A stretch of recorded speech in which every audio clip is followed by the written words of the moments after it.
अस्सलामुअलैकुम dear students. आज मैं आपको खुलासा लिखने का तरीका बताऊंगा कि कैसे शार्ट करना है।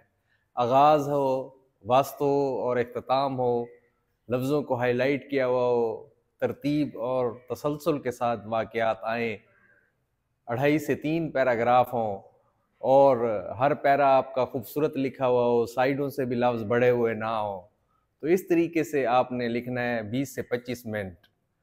और ये कहानी अहमद अली और फ़कीर हुसैन के दरमियान कशमकश और तनाज़ात को बयान करती है। अहमद अली और फ़कीर हुसैन आपस में रिश्तेदार हैं। अहमद अली एक कारोबारी शख्स है जो शहर में एक नए प्लाज़े की तामीर का मंसूबा बनाता है। प्लाज़े में सिनेमा बनाने के लिए उसे मुल्हका ज़मीन की ज़रूरत होती है जो उसके चचाज़ाद भाई फ़कीर हुसैन की होती है।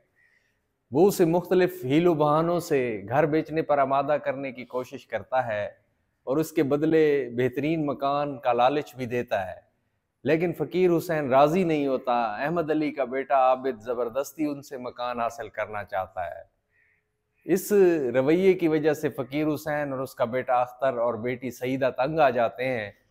अख्तर अपने दोस्त रफ़ीक की मदद से इन तमाम हालात पर काबू पा लेता है।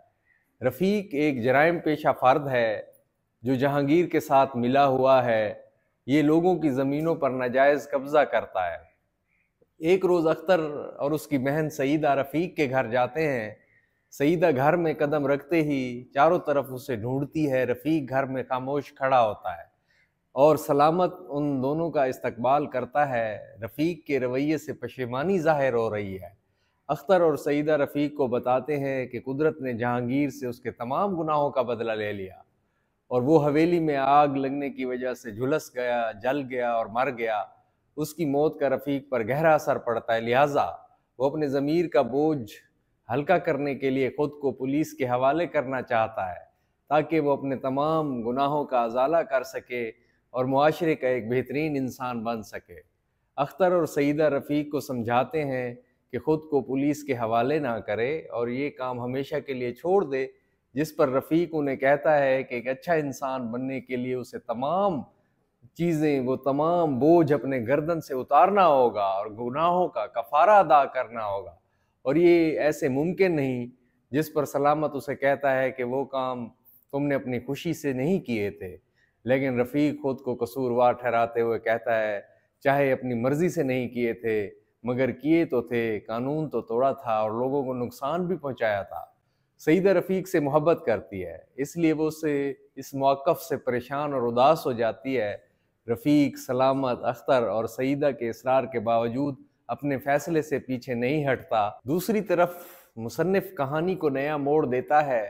जहांगीर की मौत के बाद अहमद अली और फ़कीर हुसैन के ताल्लुकात में तब्दीली आ जाती है।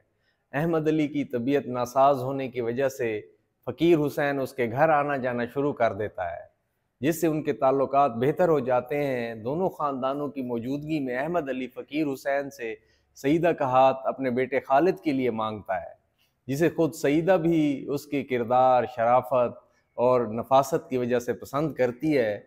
लेकिन जब अहमद अली सईदा को अपने पास बैठने को कहता है तो वो उसके साथ बैठने से साफ इनकार कर देती है, जिस पर फ़कीर हुसैन सईदा से सवाल करता है और वहाँ मौजूद तमाम लोग हैरत से सईदा की तरफ देखने लगते हैं। अहमद अली सईदा से कहता है कि तुम दोनों तो एक दूसरे को पसंद करते थे। सईदा इस बात का इकरार भी करती है। वो अपनी बातों से इस बात का इजहार भी करती है कि वो खालिद से नहीं बल्कि रफ़ीक से शादी करना चाहती है। रफ़ीक के जेल में होने की वजह से सईदा उससे शादी करना चाहती है और उन्हें समझाती है कि अगर एक गुनहगार तौबा करके अपने गुनाहों का कफ़ारा अदा करे तो ऐसे शख्स को हमेशा कबूल करना चाहिए, और अगर हम ही रफ़ीक को कबूल नहीं करेंगे तो बाकी दुनिया कैसे करेगी।